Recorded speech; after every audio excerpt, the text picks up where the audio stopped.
All right. All right, everybody. Thank you, everyone, for choosing to sign in and take an hour with Dr. Eiler today. I apologize for any interruptions we get from this sick little one today. Hopefully it goes as smoothly as possible. You only have to hear from me for about a minute while I introduce Josh anyway, and then you get to hear from him. Josh, thank you so much for taking the time with our faculty today. I'll introduce Josh quickly and then hand it over so that you guys can spend as much time with him as possible. Joshua Eiler is Senior Director of the Center for Excellence in Teaching and Learning and Assistant Professor of Teacher Education at the University of Mississippi. He previously worked on teaching and learning initiatives at Columbus State University, George Mason University, and Rice University. Eiler is the author of Failing Our Future, How Grades Harm Students and What We Can Do About It, an indictment of the grading system in American schools and colleges and a blueprint for how we can change it, and the acclaimed book, How Humans Learn, The Science and Stories Behind Effective College Teaching, which the 2019 Book Authority named one of the 100 best education books of all time. Called A Splendid Repository of Ways to Rethink How We Teach College by the Los Angeles Review of Books, it was named a Book of the Year in the Chicago Tribune. With his colleague, Emily Donahoe, he has a new book called How to Grade, Alternative Models for the College Classroom, which is under advanced contract with Princeton University Press. So with that, I'll hand things over to Dr. Eiler. Thank you so much. Thank you, Victoria. Thank you very much. Thanks to everyone for being here. I really appreciate your time, especially at this moment in the summer where we're sort of between trying to get the last moments of relaxation in and also the seeing the semester sort of approaching us, whether that be like a freight train or like something more pleasant, I guess is an individual kind of case.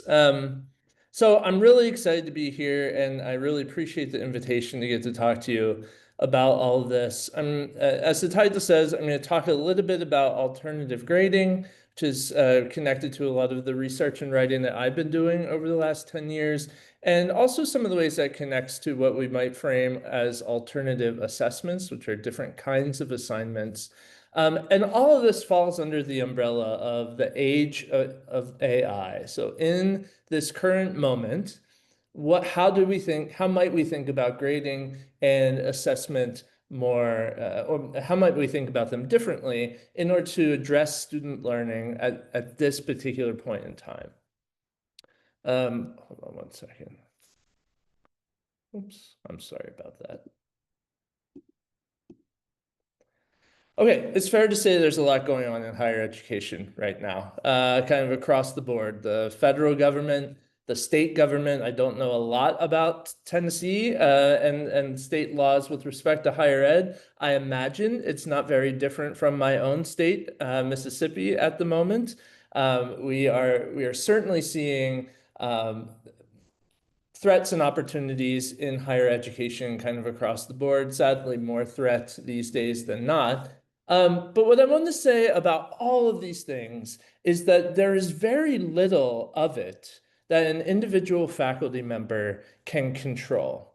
We can stress about it, we can worry about it, and there's all good reason to be doing that. But we cannot control what happens at the state legislature. We can't control what happens with the federal government. We are only asked in many difficult ways to respond to those contexts within our classroom, which I would say is our locus of control. What I mean by that, we have to focus on what it is that is within our power to have agency within and control over. And for me, I think that is the ability of our students to learn in the environments that we create and the courses we design to meet those needs. So I know that there's so much going on. There's so much worry. I feel it on my own campus. And I think one way to respond in a very human way to lots and lots of uncontrollable stimuli is to just kind of spiral about it. But I think at this moment, the way that we can best address as teachers what is happening is to really focus intently on what we can control, and that is our own classrooms. So I want to talk a little bit about that age of AI. So we're going to talk about grading and assessments in the context of the age of AI. But I want you to know upfront and transparently my place in the AI conversation, as it will inform what I say about grading and assessment. So I just captured these headlines from the last 10 days of the Chronicle of Higher Ed. Three major things have been published about AI and the classroom. Um, there are any number of ways that a faculty member may engage with AI, may use AI for teaching and learning.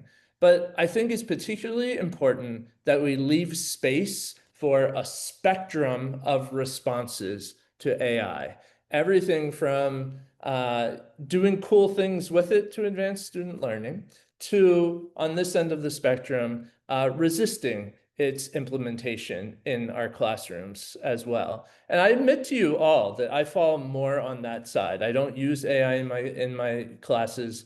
I talk to students about the dangers of AI for the learning process, which is something that I'll come back to in a second. Now, that doesn't mean that I am in judgment of people who are doing interesting things with AI. And it doesn't mean also that I don't recognize how complex this conversation is at the moment.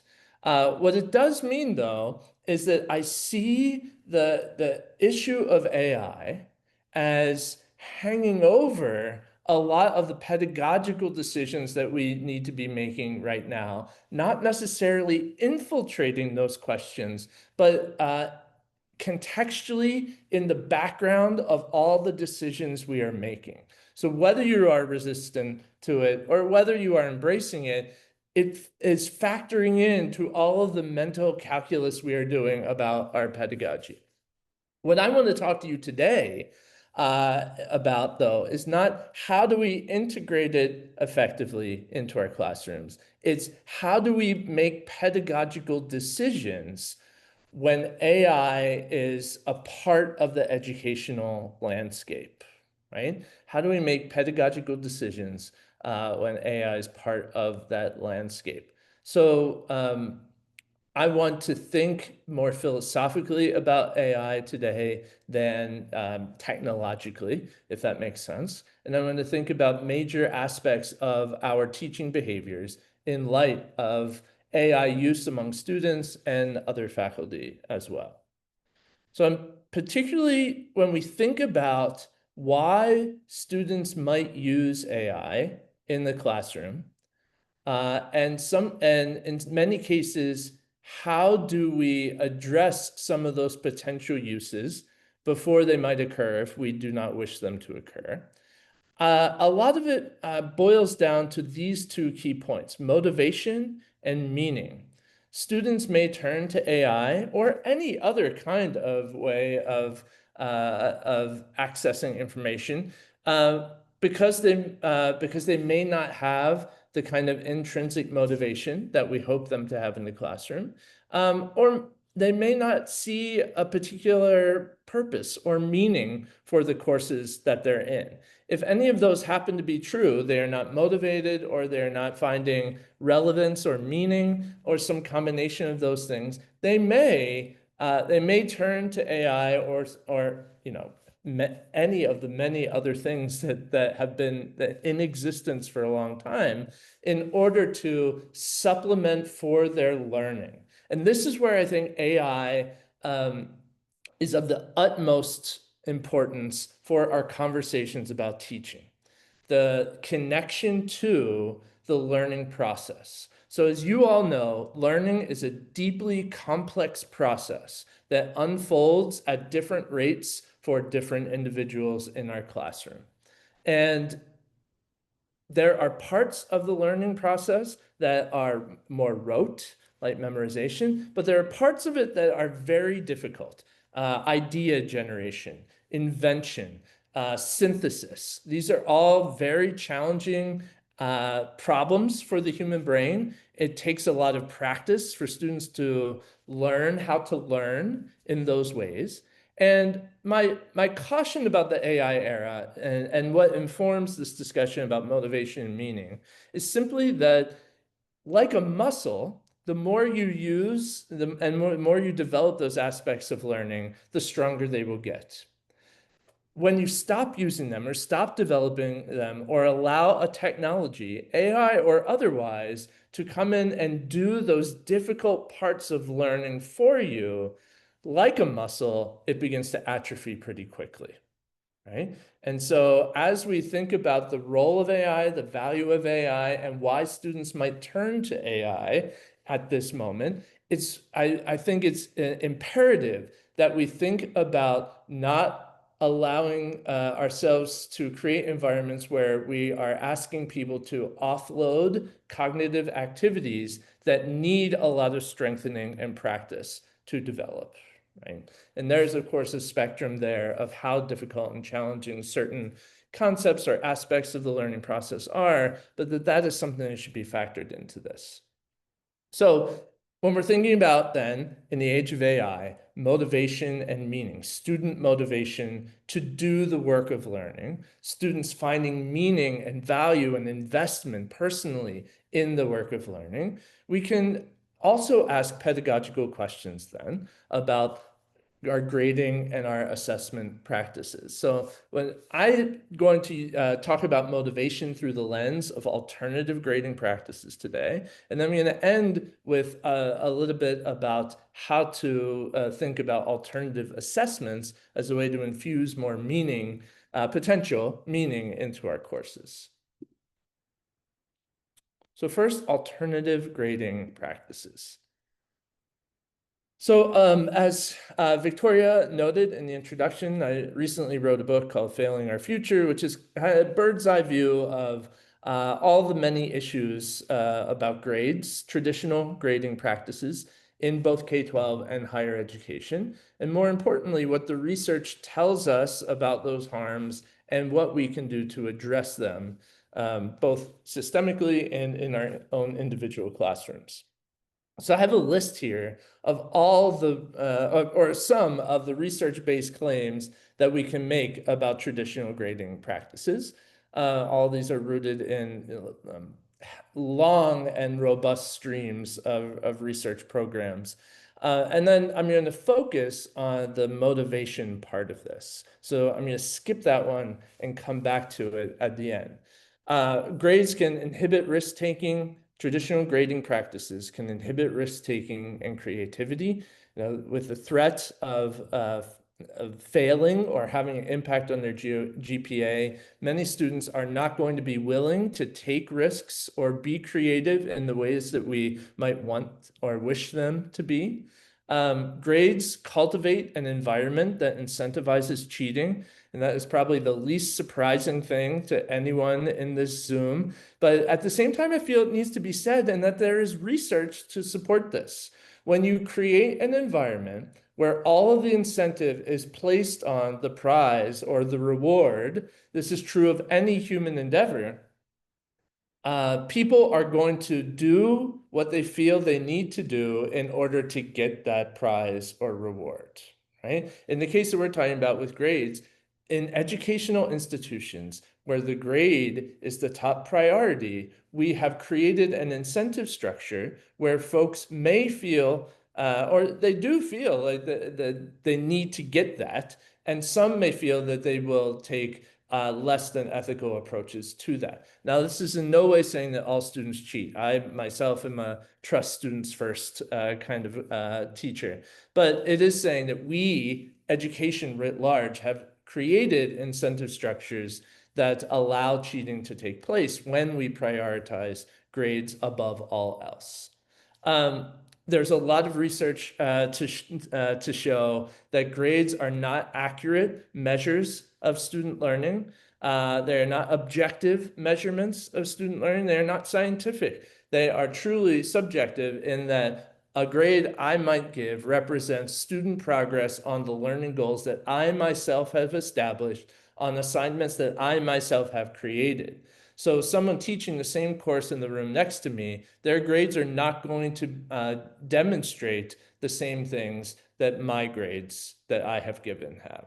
And so that's important because the conversation about grades often is overlaid with a veneer of objectivity or scientific measurement that simply does not exist.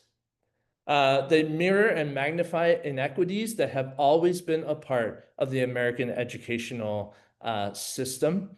As you all know, the history of American education is more money and resources getting diverted to wealthy, usually white communities, and resources being taken away from communities of historically oppressed individuals. So what that means ultimately is that we've created a system where students who attend schools with fewer resources also have fewer opportunities, educational opportunities, than their peers who are in well-resourced schools. And so when those students from the less resourced schools come to college, the grades they get in their general education courses are reflections of those past inequities, not projections of their future capabilities in any way, though they are often interpreted to be that. They're reflections of systemic problems that are then magnified because of the snowball effect of what those early grades especially can do to a GPA. Grades are often used for surveillance and punishment. I'll just go through these last two quickly so that we can get to the motivation part here. They contribute to the ongoing student mental health crisis. This is a newer thread of research, but I think it is absolutely essential to be talking about right now that psychologists are finding that the academic stress caused by grades are at the top of the list of some of the causal effects that lead to the spike in student anxiety and depression. Grades are not the only things doing this, of course, but they are one of the major things that are contributing to this. And if that's true, and we are aware of it and we do nothing, we are complicit in that. And so it behooves our institutions to at least have conversations about the roles of grades in the mental health of our students. So we could honestly take an hour on each of these bullets, but what we're here to talk about is motivation, how grades as motivators function in a classroom, especially in the age of AI. So the first important premise here is that the research shows that grades affect intrinsic motivation. And let me dig even deeper into that. Grades are true extrinsic motivators. They are directly derived from behavioristic psychology, right? That animals, human beings included, respond to stimuli like Pavlov's dogs or rats and mazes if there are rewards that are given for those responses. And the more we respond to those stimuli, the stronger those responses become. So they are true extrinsic motivators. They are useful. Extrinsic motivators, grades included, are useful for getting people to do things that they would otherwise rather not do. So yes, grades are very successful in getting people to attend class, in getting people to turn things in on deadlines, sometimes even getting people to talk in class. But you could never guarantee that simply because someone is in a learning environment, that they will actually learn while they're there. No extrinsic motivator is going to make that part happen. Because that takes intrinsic motivation. We have to see the value of it for ourselves. We have to take ownership of it. We have to make steps toward that goal ourselves in order for learning to really happen. So we can get people into environments, but there has to be intrinsic work, intrinsic motivation that accompanies that if we're going to have deep, meaningful, sustainable learning. Okay? So what I have for you here is one of the foundational papers on the connection between grades and motivation. And this is from the 80s, but it's been replicated in other fields of research in higher education. There's a researcher named Alison Kunka who's taken up these ideas in higher ed and shown them to be pretty consistent. So what Butler and Nissan did was they divided students into three conditions. One group got only feedback on their work, written feedback. One group got only a grade, and one group got nothing. And I feel bad for them, but they were the control group. And so someone had to get nothing, and it was those students. But what they were really focused on was the effect of only getting feedback on an assignment versus only getting a grade. And what they found in the highlighted part down here, they found that grades encourage an emphasis on quantitative aspects of learning, and that is the extrinsic motivation part of this. That when you get a grade, and the students who only got grades on their assignments showed this more than the students who only got written feedback, that what they were trying to do, what they were motivated to do, was to get the grade, not to be creative, not to take intellectual risks, and that they weren't very interested in the subject, that grades had an overall dampening effect on intrinsic motivation and an overall negative effect on performance. And more importantly, no such negative results ensued from the use of the individualized comments. Right? Like I said, this has been absolutely foundational paper that people have taken in lots of different directions. Ultimately, what the seed of it that is so important here is that if we are thinking about reasons why or ways to motivate students intrinsically in our courses, we have to think about the role that grades play in shaping that or affecting that. And a lot of the research that we have on motivation and grades, and it is by far the most well-developed research program connected to grades, that, you know, its relationship with motivation. So we have to think through how grades are operating in our classroom, particularly if we are thinking about how students are learning and why they might turn to other sources to offload learning tasks for themselves, and what happens if we ask them to offload certain learning tasks for themselves, and the role that grades play in that. So one answer to this question is to try grading differently. The traditional grading model in the United States, A through F, has been around since the 1890s. It has only been formalized as the dominant model of evaluation since the 1940s. So roughly just a little bit, around 80 years, we've been grading with A's, A through F across the country. So that traditional grading model, one assignment gets one grade, and then those grades are averaged at the end of a semester, and that is what goes in the transcript. That's the subject of all of the interrogation. Is there a way to do that differently to maximize motivation and learning? And the answer is that there are lots of different models that people are trying to address those particular issues. Now, the research is still new. We are getting more of it each year, but these are the different approaches that people are taking. Now, this graph is my own. Please don't judge the work of someone trained in the humanities and social sciences on graphs. What I have here on the x-axis is the logistics. So, and I'll talk about the models themselves in a second, but the logistics, how much work does it take for the instructor to implement a particular model? And then on the y-axis, I have a scale of liberation, which sounds pretty lofty, but really I'm drawing this idea from the work of Freire and Hooks and other critical educators. Meaning that, to what degree can education help students live meaningful lives or become better citizens, or any of the other key questions that those theorists ask?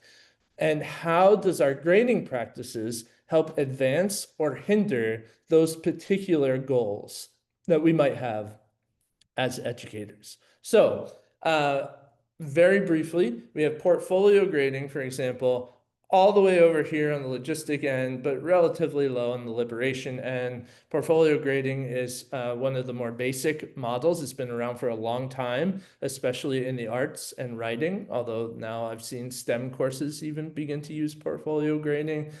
It simply means that there isn't a lot of individual grading throughout the semester, but at the end of the semester, students put together a portfolio of their best work, usually with some kind of reflective introduction tied to the learning outcomes for the course, and the portfolio is what gets the grade. But by the time that grade comes, students have had a lot of opportunity to revise and reflect, and that should be demonstrable in their work in the portfolio.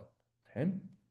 Contract grading, standards-based grading, collaborative grading, which is also sometimes called ungrading. There is a trend now to use the term collaborative grading for what we used to call ungrading, simply because ungrading as a word means a lot of different things to different people. Sometimes it's an individual practice, which we're going to look at in a second. Sometimes it's a philosophy. Sometimes it means this whole collection of alternative grading models, and it just gets a little bit linguistically confusing. Collaborative grading, as a term, better captures what is happening in the actual grading model itself.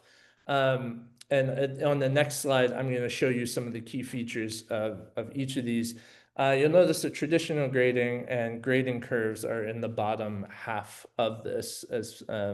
So we're not going to talk a lot about those because they don't really advance our goals. What we want, how can we create a system or systems using models of evaluation that better help students to learn and better motivate them at the same time, right? All of them have several things in common. They're all learning centered. They honor the fact that learning is complex and that it unfolds over time. So you're moving away from a model, a system with these models where you have an exam on week 3 and the student gets a C, and that captures who that learner is, not just at that moment, but in ways that have repercussions for their total grade by the end of it. All of these models suggest, what if students learn at different rates? They do. And what if we could create models that would follow those students throughout the semester and allow them to catch up in a way, allow them to show mastery or proficiency in certain areas over the course of the semester rather than only at one time in the semester. All the models are equity-minded. They give students from different backgrounds with different kinds of equity gaps opportunities to succeed. Also, because of that structure, also the emphasis on student self-assessment, instructor feedback, retakes and redos and revision, all that is meant to create opportunities for students to best demonstrate their learning over the course of the semester. Finally, they address issues connected to well-being. All of them, all of those models, alternative grading models, are designed to release the pressure valve of stress for students in a variety of ways. So let's look at some of those ways. Standards-based grading. This is a model that I have found a lot of STEM faculty who are interested in alternative grading have sort of gravitated toward. In a standards-based grading system, the instructor sets X number of content or skill-based standards for a particular course. So let's take just a number pulled out of a hat. Let's say you're teaching Intro to Biology. You set 20 content and skill-based standards. Content and skill being important here because you may need students to have a deep understanding of certain concepts to move on, but also certain skills in labs, etc. So let's say we set 20 of those. The course grade is based on how many of those standards they meet by the end of the semester. And that most of these standards-based grading approaches have different ways that students can demonstrate that they have met a particular standard. So it may be a set of exam questions, it may be a particular homework assignment, maybe a project, and demonstrating on any one of those allows you to show that you've met the standard for the semester. And then, out of 20, 18 would be an A, 17 a B, 16 a C, et cetera. Which of those schemes depends on the course and the instructor, but that's the general gist of it, right? How many standards you meet. This allows for many folks who do this allow for retakes on exams, often generated automatically in the LMS, so to kind of minimize some of the work of the instructor in this. Retakes on exams, group exams, group homework, trying different kinds of homework sets, different kinds of homework setups. The goal is to demonstrate the learning, not to show on one single day who you are as a particular learner. We want the whole picture here. Specifications grading is similar, but in specs grading, which is fondly known as, the specifications are tied to individual assignments rather than the entire course. So to achieve proficiency on your writing, you had to meet the specs for an A, B, C, D, F, etc. for particular assignments, right? And then those are sort of added up at the end as well. They're related, standards-based grading and specs grading. In fact, there's a lot of things that look like standards-based grading, mastery grading, proficiency grading, competency-based grading. I call them all kind of the cousins because they share a lot of the same features. So if you are interested in releasing that pressure valve, allowing students the space to develop, but you also are very focused on wanting them to have a body of knowledge before they move into Intro Bio 2 or another related course in your own discipline. These kinds of models may be something that you're interested in. Contract grading is a separate model that folks are experimenting with. This one goes all the way back to the 60s and 70s. Peter Elbow, as a writing scholar, is really famous for his work on contract grading, but there are lots of other similar experiments. The original contract grading model was a menu-like approach that here are 20 different learning activities for the course. Again, I'm going to stick with 20, so the math is easy, quite honestly. Here are 20 different learning activities for this course. If you complete 17 at a proficient level, you will get an A for the course. If you complete 15, a B, etc. Right? So here, it's not about content or skill-related standards. Here, it's simply about the assessments, the learning activities themselves. And those who are full gear in with contract grading believe and have designed the learning assignments, the assessments, in such a way that if students complete them at a satisfactory level or a proficient level, that they will have achieved a particular learning outcome. It's sort of the flip side of standards-based grading in some ways, because it focuses specifically on what students are doing, rather than showing proficiency on content understanding, if that makes sense. All right, finally, collaborative grading, also called ungrading by some. This is a different model entirely. No grades at all are given during the semester. There's an emphasis on student self-assessment and instructor feedback, lots of feedback, lots of assessment. And then at the end, after a lot of reflection exercises and a lengthy portfolio of reflection, students propose their final grade and meet with the instructor in a conference to determine that final grade. Most practitioners of collaborative grading myself included, often go with the grade that the student has proposed, provided there is ample evidence for that. But reserving the right to change it if need be. There's often a question about students who grade themselves too highly and needing it to be changed. And I know that this is anecdotally from myself, but also a lot of folks who are collaborative graders. It is not often the case that someone has graded themselves too highly and we have to change it in the downward direction. It's more often the case that people will grade themselves too low. And that is more often true for women and for students from underrepresented groups who have not had educational experiences that instill them with confidence in their abilities. And so a lot of the changes that we tend to make are to lift the grades of those who have graded themselves too low.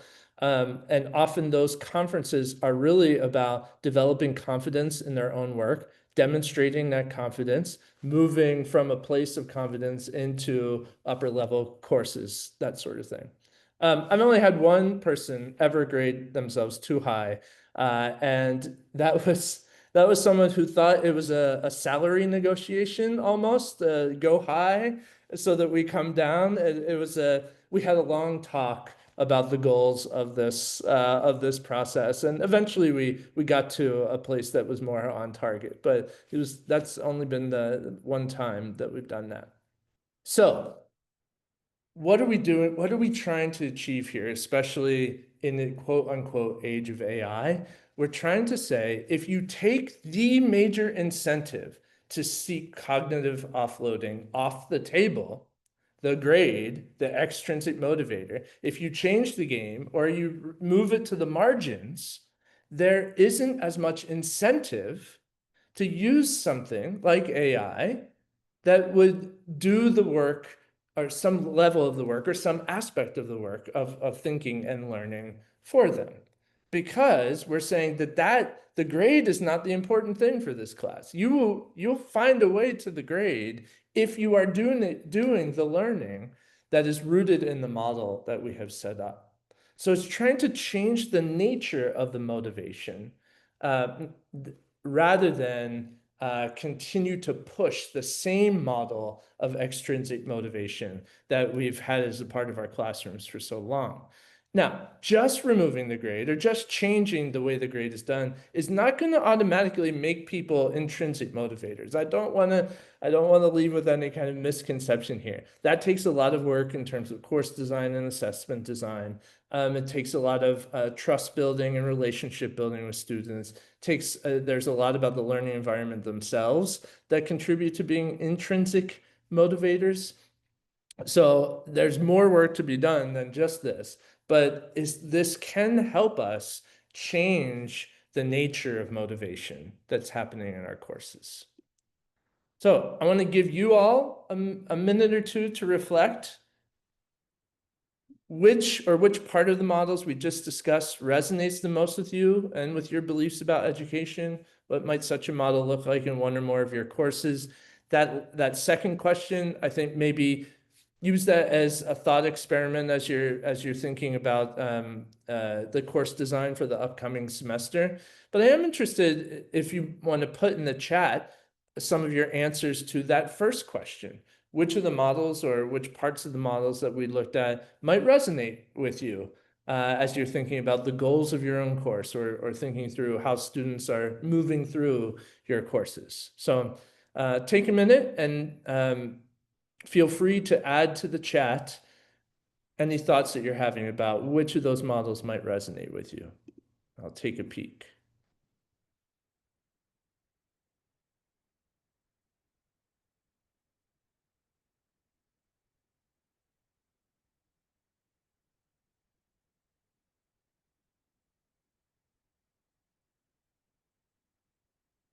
All right, let's see.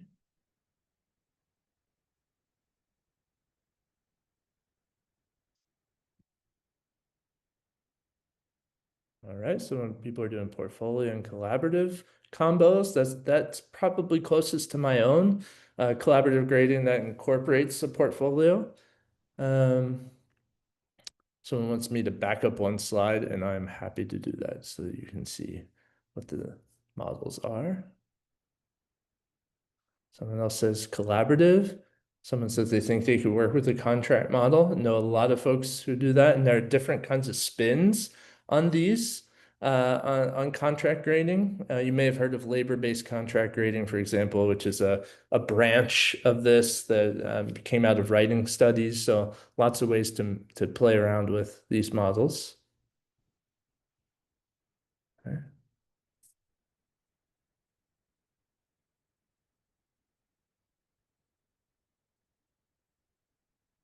Okay, these are great thoughts, all of which really kind of pinpoint different aspects of implementation, different questions that students and faculty have, right? And everything is about the implementation, right? Someone says standards and specs might be feasible in larger courses. Yes, yes, it is, they are feasible in larger courses due to the calculation, the quantitative nature of the how many standards or specs are you completing? Lots of people use spreadsheets for that or LMS features, depending on what you're using. I do know folks who use collaborative grading in large courses. In that case, they only have the final conference with students whose proposed grade does not align with the grade that the instructor would target. So there are ways to do this, but we're going to move on, I think, to a brief consideration of this last part. Alternative assessments, right? So grading is about evaluation. It is about judgment. Most of what we are interested in as educators, though, is thinking about how students are making progress on their learning. And that's really about assessment. And how do we determine that? It's through the assignments or the assessments that we design. And it connects to the other key questions. So if grades is about motivation, what else are students wrestling with when they're thinking about AI and their education? They're also wrestling with meaning. Why does this matter for me? Is this just is this course a box that I'm checking? Heck, is my entire college degree just a box that I am checking so that I can move on to whatever awaits me on the other side? And so sometimes you can understand why they might think that. But if we think about education as not just something on the long list of things we need to achieve in our life, but as something that helps us to shape what we want that life to look like, I think we are better able to think about the meaning of our courses for those individual students. Yes, we need to teach content. I'm not saying that, but maybe there's a way that we can do that in a paradigm in which students can find the relevance and value and meaning for their own lives and careers as it relates to that content and what we're teaching. So I got this from James Lang. You've probably read at least one of his books. He's pretty prolific. This is my favorite essay that he has written in over his 20 years of writing for the Chronicle. I use it in course design institutes and workshops. What will students remember from your class in 20 years? The gist of this whole essay is in these two paragraphs, that a group of faculty at his institution met to talk about what they wanted students to learn. And every single one of them ultimately admitted that it wasn't necessarily the content that they hoped students remembered in 20 years. And one of the scientists in the group makes the point that everything he, she, or they learned 25 years ago is out of date now, right? So thinking beyond the content and the facts and the material, or even some of the authors or frameworks, right? What they were hoping for is not that students remember those, but instead that we hope to have transformed them in some fundamental way to help enrich their intellectual lives, to make them into better people, give them the skills and knowledge they would need to make the world a better place. And that sounds ideal and lofty, idealistic and lofty, I know. But if we just begin to think using this framework, I think we might be able to think about our courses and our colleges, our departments, everything in a slightly different light. If we begin to see what would a student need to do this, to think about the world differently, and how can I contribute to that? It doesn't mean we change the content, but it might mean that we change the assignments that we give them, the assessments that we give them, in which they incorporate and use and make meaning of that content, right? And so I don't have a long list of possibilities for this simply because there are so many options. And some of it depends on your discipline. Different kinds of essays, different kinds of creative assignments, different kinds of essay questions even, right? Different kinds of multiple choice questions on exams. So one model that I really like that I came upon 5 or so years ago of multiple choice questions was not just questions that are about finding the right answer, but follow-up questions about why is this one the incorrect answer?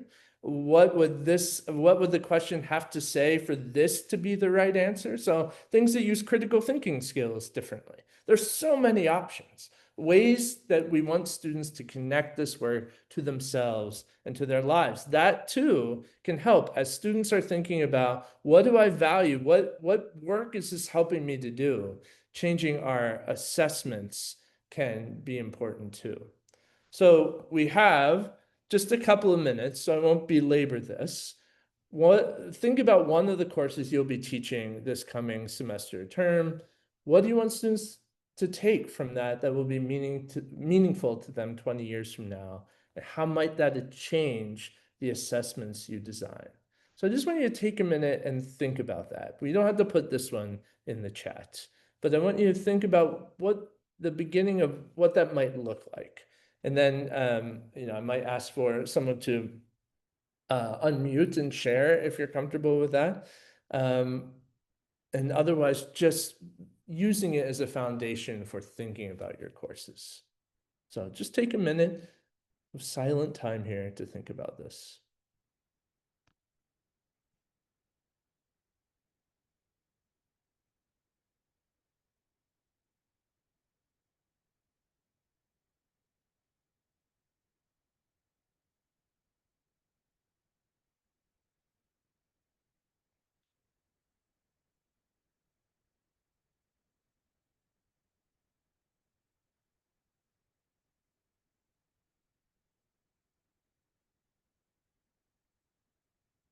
Okay, as you're doing that, I'll share this has always been, this isn't easy work. And it's been a challenge for me as I think about courses I teach. I was originally trained as a medievalist and taught medieval literature for a long time. And so when I was thinking about this question back then, I thought, what I really want students to be able to do 20 years from now is to see the use of the Middle Ages in a commercial or a movie and be able to, something like that, popular culture, and be able to really successfully interrogate it. Now I teach courses on the history and philosophy of education. And what I have really landed on with this is that, if they don't remember who Horace Mann was, or they don't remember what the first laws created in America dealing with education are, I'm okay with that because they can look those up. What I hope, though, is that these will all be people who live in communities where there will be public education systems. And I want them to be active participants and contributors into the local work of public education in some way, whether that means attending school board meetings or be able to thoughtfully respond when schools are making policies, things like that. That's what I'm really hopeful for in terms of what my students will take from those courses. Would anyone like to share what anything that they came up with on this? What you want them to remember in 20 years?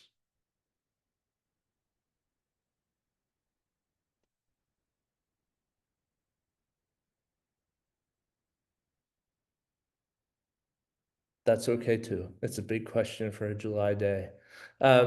So ultimately here, the point is not just thinking through the philosophy, but how might your assignments then and assessments that you give tie back to that philosophy, right? So if that's what I want from my students, I can't give them only assessments that ask them to recall who Horace Mann was and what the first laws were. I need them to reflect on what they feel, what they believe about education. And now, how does, and this is a question I actually asked them at the end of the semester, how does what they have learned about the history of American education influence their new thinking about the role of education within local communities? So I did see someone post something or a few things in the chat. 20 years from now, the value of relationship building, personal involvement in that process. I love that. More personal, self-reflective assessments. Good. Excellent. All right. Wonderful. So there have been a lot of questions about grading and things like that in the chat. I'm happy to go through and answer some of those. If anyone wants to unmute and raise their hand, or if Victoria wants to manage the Q&A, I think now's the time where we can dig into some of this together. For sure. So thank you, Josh. While people are kind of queuing up their questions, I'll go ahead. I checked with her about this first, but I'll tag in Rebecca Shortridge. She had a question kind of towards the beginning of the workshop that she may want to voice now. Sure. I actually have a whole entire list of questions. So, I'm gonna rephrase a little bit. Okay. I appreciate that what we teach students today will be, and many times changed in 20 years from now. But I also worry that if we don't have some kind of standard for students, they don't learn a specific skill kind of thing. So as an example, I teach accounting. I see so many of our students today can't figure out how to take 10% of something. Mhm. If we are using some of these alternative grading mechanisms, and I'm not saying that the grading mechanism that's the fault, how do we hold them accountable for knowing how to teach, for learning certain critical things that are very relevant in society? Like, if you want to tip somebody 10% times two, they don't understand even to shift the decimal place. So I'm just curious about your response to that. One more piece of this that I'm curious about is you talk about that you don't use AI in your classes. So I'm curious about that because if you think about a lot of professions, the ability to use AI, I think in the future is going to be particularly important, and the ability to use creating questions that are successful at getting students to learn things that they need to learn. And how do you teach that if you don't incorporate it in classes? Okay, let me take that one first because I think that is so immediately urgent and relevant for the age of AI part of this presentation. And I promise I'll get to the question about grades too. So my own beliefs about AI, I'm pretty adamant about it, meaning that for my courses only, right? One of my deepest, I think, convictions about working as a faculty member in higher education is related to shared governance and academic freedom. So if in accounting, if in your department, you all collectively come together and say, this is something use of AI is something that we need our students to develop proficiency in before they go out and seek careers because it will be important. That, I think, is something for you to determine as a department and as individual instructors and say, let's set a particular outcome then for our students and demonstrate and help them to and collect evidence that demonstrates that they've met that before they graduate. So it's in no way a comment on what other disciplines should be doing or what other instructors are. I think the space of the classroom and disciplinary expertise is paramount in these conversations. It's really commentary on my own courses and my own discipline. So I hope because there will be computer science, for example. Students have to know something about AI. So computer science departments should be getting together and think, do we need a course? Do we need modules? What do we need to help our students? And then go out and do that. So I think we have to have these kinds of conversations, not blanket conversations about yes AI or no AI, right? I think that that's really important. But the individual instructors should have the freedom to go in the directions that they feel are best for their disciplines and their students. So the first question about standards. Each one of those alternative grading models have high academic standards as well. They are just expressing the bar of that standard differently, right? So there's nothing about traditional grading that makes it better at demonstrating whether students have met standards than these other models. In fact, sometimes because of the information that the alternative grading models provide students with, those models are better for demonstrating that they've met standards. So they all have standards and they all communicate the standards and whether or not students meet them. But here's the thing. So let's take standards-based grading. If learning percentages is an important concept, and I'm not saying it is for an intro accounting, I'm just saying in general, if that's an important concept in the standards-based grading system, we make that a content-based standard. And if a student has not met proficiency in that, then they get a not yet in the LMS or whatever calculation system you're doing until they're able to demonstrate that they can do it. And then they've met that standard. Same would be true for specs, contract grading, satisfactory levels, same thing. Collaborative grading, there are ways of building into the process, demonstrating proficiency in key disciplinary standards that are needed to move on to the next course. So all of them have that as a part of it as well. Okay, so that's super helpful. So then in a university setting, let's say that before you can move to biology 2, you have to meet standards in biology 1. Do they just stay enrolled in biology 1 until they meet the standards, or how have you thought about that? Well, that's where the fact that we have to input a letter grade comes in, right? And so they're probably most universities say you cannot go on to Bio 2 unless you have a C- or better in Bio 1, something like that, right? Right. And so the number of standards that you are meeting in the standards-based Intro Bio 1 course are going to translate to a particular grade. So 20 standards set, 18 is an A, 16 is a B, 14 is a C. That's how you equate those things. So if you have to have met 13 or 14 of those standards. Okay. So you're still giving a letter grade. It's just a letter grade that's based on, you might take a test twice, or you might take some kind of an assessment twice, or demonstrate some other kind of learning other than just 90% an A, 80% a B. Yes, it's a letter grade that is communicating something different than it did in a traditional model. Okay, that makes more sense. Thank you. You bet. Erica, I think you had your hand up first.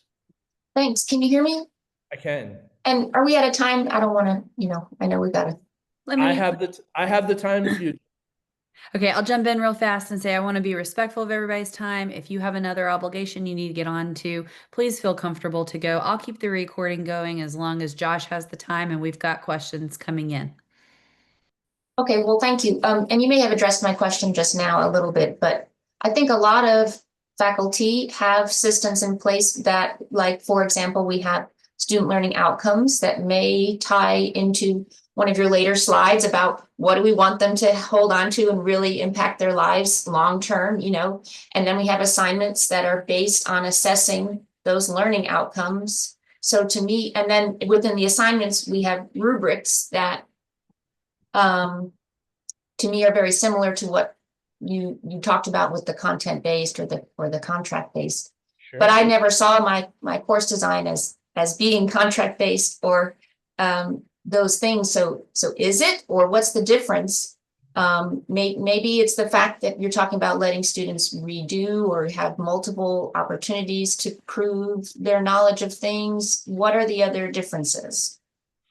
Well, I think in many ways, it's more productive to just focus on what are the similarities, right? Because ultimately, all of these are open to hybridization, mixing, and matching. I know faculty who have one assignment, let's say, in a semester that they do a standards-based model for, and everything else is traditional as they begin to move.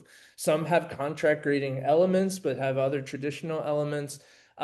That's totally okay. I think any movement toward some of these models is a movement away from the harms of traditional grading. And so I think I am not in any way concerned about what would be different from that, and much more interested in how do they align and what are interesting ways that you can spin what you're doing. The message I always try to send to folks is that I am not an evangelist for any one of these. Moses didn't come down with the tablets of standards-based grading. You have to do it that way or not. Really, it's all a story of mixing and matching and finding what is best for your students and yourself, and how can we make little tweaks in that direction in the future. Thank you. Brittany? Hi there. First of all, a ton of great information. Thank you so much. I'm very early in my higher education career, so I really appreciated getting all of this information to move forward.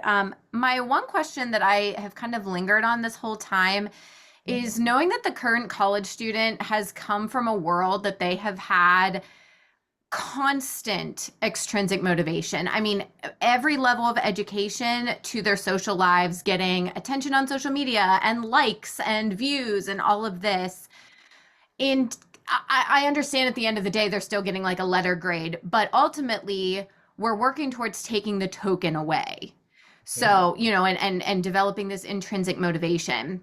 But I'm curious how, I mean, obviously there's going to be resistance. I'm curious your, I don't know, advice or response or anything, any response that you have on just, when you're presenting one of these, alternative assessments and alternative grading systems to your students. To me, and my experience with the students that I have, that would have the opposite effect on their motivation currently, and make them less motivated because they don't have that target. And obviously this is a process and we're trying to develop this, but it seems to me very daunting to me if like every professor they have isn't doing this same thing. Right. So I'm just curious like what your thoughts are on that and how we can navigate that if we see the opposite effect happen in their motivation. Okay. So there's a lot here and I want to take it in little pieces. This is such a great question. So first of all, any change to the way that you grade will necessarily be paired with a lot of work with students to help them understand the change and be transparent about the change with them. It is perfectly natural and a total human response to spend at least 12 years in a system where they got traditional grades to react with all kinds of defensive posturing when something gets changed, right? Either fear or anger or anxiety or stress. So that's natural and that will happen no matter what. And so taking time to walk through why you're doing this, to slow roll it, to keep coming back throughout the semester to remember this is why we're doing this. This is the type of feedback I gave for this particular reason. If you're doing standards or specs, no, in fact, there's just the Grading for Growth Substack by Robert Talbert and David Clark, who also wrote a book by that name. They just had a blog post today where Robert was talking about the handout that he gives to students so that they themselves can keep track of the standards they have met. So they have that apparent to them and how he has simplified it and revised it over the years. So that will always be a part of it, and it's something to expect, and just to continue that relationship building and that transparency with them is key. The motivation piece. So the research that we do have right now that on alternative grading is that it has improved students' academic and social dispositions, meaning that the research on whether or not they are learning more is ongoing right now, and that's essential. But we don't have a lot of that yet. What we do have is that it improves their dispositions, meaning they say things like, I feel like I became a better writer. I wanted to take more risks, or I'm more creative at this now. I feel like I'm a better critical thinker or problem solver. All the sorts of things that once they push past that initial wall or defensiveness, they begin to see this has real value because I'm being treated in this way. My education is more in my hands. And having that agency is a really powerful kind of thing for students and for learning. So there's that part of the motivation. Now, what if other people aren't doing this? Because we know that the vast majority are not using these models. Sometimes that will be a motivator for your class, but sometimes it will mean that students will prioritize doing an assignment for a course where they're getting a traditional grade. And there are all kinds of complicated psychological responses we as instructors have to that. But most people I know have landed on, I have made this change to my grading for a particular reason so that learning can develop over time. If a student on a particular day chooses to prioritize studying for this test rather than doing the take-home assignment for me to the best of his or their ability, I need to, and this, I'm sort of walking you through my personal journey here. I need to be okay with that because I'm looking at the long game rather than the short game. So that's not a perfect answer, but it is one that people are starting to come around to. Thank you so much. I appreciate it. You're welcome. Any other? Other Yes, Stephanie. questions? Go ahead, Stephanie. Hey, so I have also done collaborative grading for a while and have had similar experiences to the one that you're describing. One of the concerns that was brought up with an alternative assessment cohort that I did last year, and one that I've had myself, is in trying to increase our flexibility with students, you just mentioning like accepting that, okay, maybe they didn't get to my work this week because they had something for another class, and, having to sort of roll with that. I think also there was a concern about the danger of not holding our own boundaries and then putting ourselves in a position where now, okay, now my work is piling up because I'm teaching, especially for non-tenure track faculty, such as myself, who are often teaching heavy loads with a lot of gen ed classes, often with students may not see the value in those classes, that then we become overburdened by trying to be so flexible with them that we're increasing our own workload and our own burden. Yes. And so I think trying to navigate that by I have those conversations with my students when I do it. I say, I want to be respectful of you and flexible with you, but also be mindful that I have 100 students and I'm grading 100 essays. And if everybody's not keeping up with their work, then it increases the burden on me. So how do you navigate that? And how do you talk to other professors who are interested in implementing alternative assessment, and without, while also being mindful of their own mental health and their own stress and workloads? Right. This is a vital question, so I'm really glad that you asked it. So part of it, yeah, but if we are overwhelmed, it is going to completely undermine the initial goals of this, because we won't be able to respond to our students in such a way that achieves the goal that we had set out in the first place, right?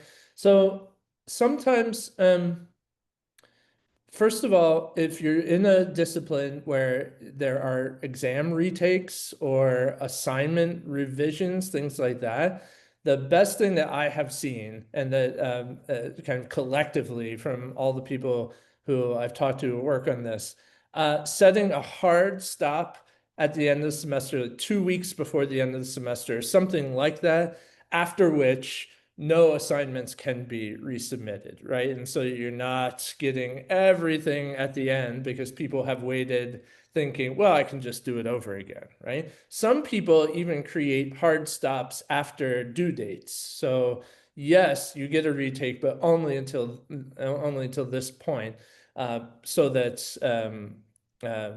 I'm not swarmed again with assignments at the end of the semester. So that's important to think about. I adopted this from a couple of other people that I saw. All of my assignments have what I call a best by date, like a gallon of milk, you know.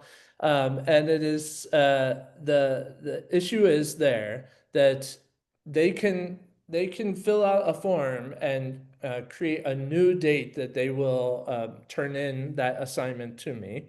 But the idea is that as it gets further away from the original best by date, I am only able to devote so much time to giving feedback to it. So my feedback gets more minimal the further away from the best by date that they get. So that's a way that I've been able to, and others too, I didn't invent it, manage that part of it as well. And there are others, but you're right, you have to find those kind of logistical frameworks that help you to manage the workload too. And on that graph that I had on the logistics, you know, I think that is so much of this work. Once you get the logistics down, a lot of the other pieces kind of fall into place, but that's the stuff that can matter the most.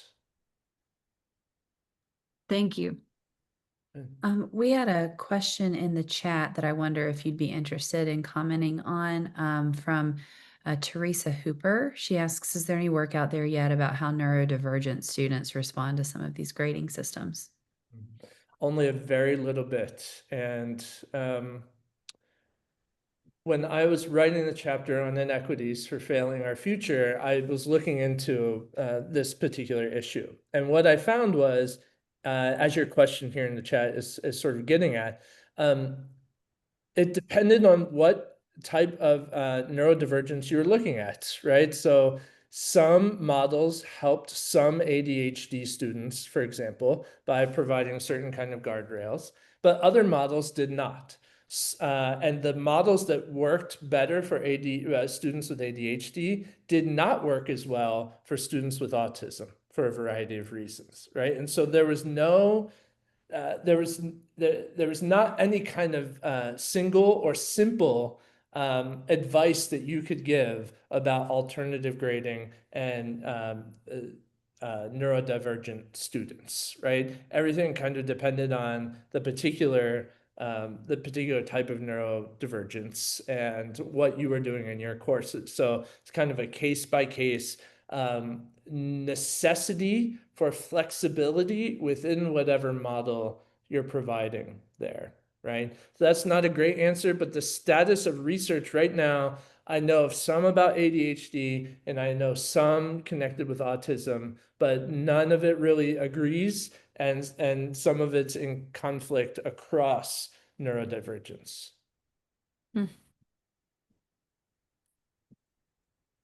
I saw another hand up just a moment ago. If anybody feels like they still It wanna- was me. I was just saying how I actually use that almost the exact same system that Josh does.